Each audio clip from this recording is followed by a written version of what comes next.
कभी सोचा है कि फोन, लैपटॉप या फिर रिमोट कंट्रोल में जो छोटी सी चीज होती है, उसमें इतनी पावर आती कहां से है? हम सब इस पोर्टेबल पावर को बहुत हल्के में ले लेते हैं, लेकिन सच तो ये है कि इसके पीछे एक कमाल का केमिकल मैजिक छिपा हुआ है। तो चलिए आज इसी जादू के रहस्य से पर्दा उठाते। हम सब ने कार की बैटरी तो देखी ही है ना? वो एक भारी सा बक्सा जो चाबी घुमाते ही एक पूरे इंजन में जान डाल देता है।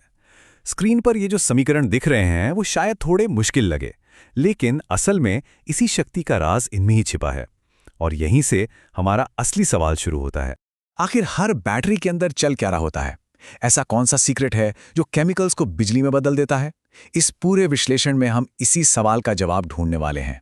तो चलिए इस रहस्य को सुलझाना शुरू करते हैं।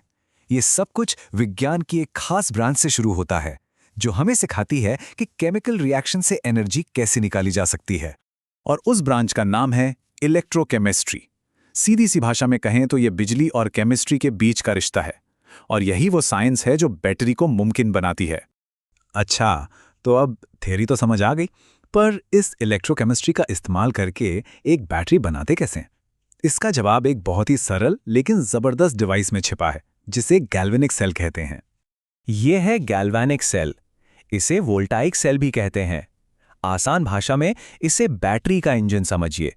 ये एक ऐसी जगह है जहां एक नेचुरल, अपने आप होने वाला केमिकल रिएक्शन होता है, और उस रिएक्शन से जो एनर्जी निकलती है उसे बिजली के फ्लो के रूप में पकड़ लिया जाता है। तो ये इंजन काम कैसे करता है? इसके 3 मेन पार्ट्स हैं। पहला है एनोड, जो नेगेटिव सिरा है, ये इलेक्ट्रॉन्स का डोनर है। दूसरा है कैथोड, जो पॉजिटिव सिरा है, ये इलेक्ट्रॉन्स को लेने वाला है। और तीसरा है सॉल्ट ब्रिज, जो एक रेफरी की तरह है। ये पक्का करता है कि दोनों तरफ चार्ज बैलेंस रहे, ताकि इलेक्ट्रॉन्स का फ्लो यानी खेल चलता रहे। और यहाँ हम इसे एक्शन में देख सकते हैं। ये एक क्लासिक डैनियल सेल है। देखिए, जिंक एनोड अपने इलेक्ट्रॉन खो रहा है। केमिस्ट्री में इसे ऑक्सीडेशन कहते हैं। ये इलेक्ट्रॉन्स एक तार से होते हुए कॉपर कैथोड की तरफ जाते हैं, जहां कॉपर आयन उन्हें लपक लेते हैं, और इसे कहते हैं रिडक्शन। इलेक्ट्रॉन्स का यही बहाव, बस वही तो बिजली है। अब देखिए, हर बार इतना बड़ा डायग्राम बनाना तो बहुत मुश्किल है, इसलिए केमिस्ट ने एक आसान तरीका निकाला है, जिसे कहते हैं सेल नोटेशन। ये इस पूरी कॉम्प्लिकेटेड रिएक्शन को कागज पर लिखने का एक शॉर्टकट है। और इसे पढ़ने का एक बहुत ही आसान तरीका है ABC रूल।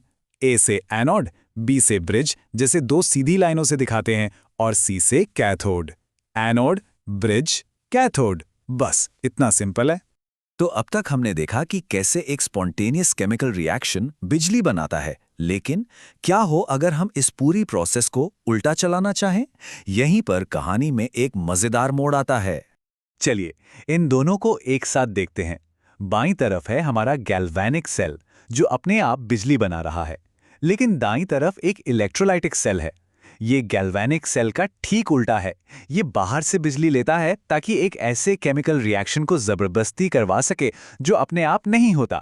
तो संक्षेप में समझें, गैल्वेनिक सेल में एक स्पॉन्टेनियस रिएक्शन होता है जो केमिकल एनर्जी को इलेक्ट्रिकल एनर्जी में बदलता है, जबकि इलेक्ट्रोलाइटिक सेल में हम इलेक्ट्रिकल एनर्जी का इस्तेमाल करके एक नॉन स्पॉन्टेनियस रिएक्शन करवाते हैं, जिससे इलेक्ट्रिकल एनर्जी वापस केमिकल एनर्जी में बदल जाती है। लेकिन एक सवाल अब भी बचा है। हमने ये कैसे तय किया कि कौन सा एलिमेंट इलेक्ट्रॉन देगा और कौन सा लेगा? बिल्कुल, जिंक ही कॉपर को इलेक्ट्रॉन क्यों दे रहा है, कॉपर जिंक को क्यों नहीं दे रहा? इसका जवाब एलिमेंट्स की एक फंडामेंटल प्रॉपर्टी में छुपा है। और वो प्रॉपर्टी है इलेक्ट्रोड पोटेंशियल। इसे ऐसे समझिए कि ये मापता है कि कोई एलिमेंट इलेक्ट्रॉन पाने या खोने के लिए कितना बेताब है। कुछ एलिमेंट्स इलेक्ट्रॉन देना पसंद करते हैं तो कुछ लेना। और ये इलेक्ट्रोकेमिकल सीरीज इस बात को बहुत बढ़िया तरीके से दिखाती है। इसे एलिमेंट्स के लिए एक तरह की पावर रैंकिंग मान लीजिए। जो एलिमेंट इस लिस्ट में जितना ऊपर है, वो उतनी ही आसानी से अपने इलेक्ट्रॉन दे देता है। अब देखिए, जिंक यहाँ -0.76 वोल्ट पर है, जबकि कॉपर +0.34 वोल्ट पे काफी नीचे है। बस इसी अंतर की वजह से इलेक्ट्रॉन नेचुरली जिंक से कॉपर की तरफ बहते हैं। तो अब जब हम इन बेसिक सिद्धांतों को समझ गए हैं, तो चलिए देखते हैं कि ये सब हमारी आसपास की दुनिया में कैसे काम आता है। हम असल में 2 तरह की बैटरीज इस्तेमाल करते हैं।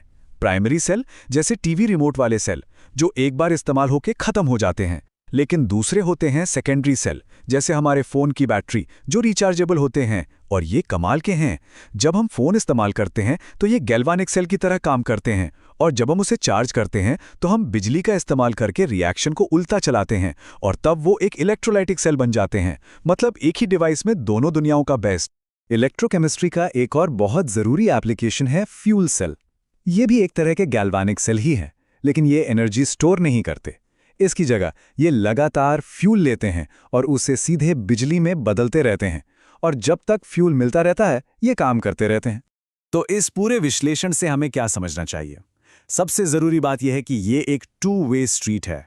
हम केमिकल्स का इस्तेमाल करके बिजली बना सकते हैं, जैसा गैल्वानिक सेल में होता है, और हम बिजली का इस्तेमाल करके अपनी मर्जी के केमिकल चेंजेस करवा सकते हैं, जैसा इलेक्ट्रोलाइटिक सेल में होता है। और ये हमें एक बहुत बड़े सवाल पर लाकर छोड़ देता है। आज जब हम इलेक्ट्रिक कारों, बेहतर बैटरी स्टोरेज और क्लीन एनर्जी से भरे भविष्य की तरफ बढ़ रहे हैं, तो सोचिए, इलेक्ट्रोकेमिस्ट्री के इन बुनियादी सिद्धांतों को समझना और इनमें महारत हासिल करना कितना ज़्यादा ज़रूरी होगा। ये विज्ञान सचमुच हमारी दुनिया को पावर देने के तरीके को पूरी तरह से बदल देगा।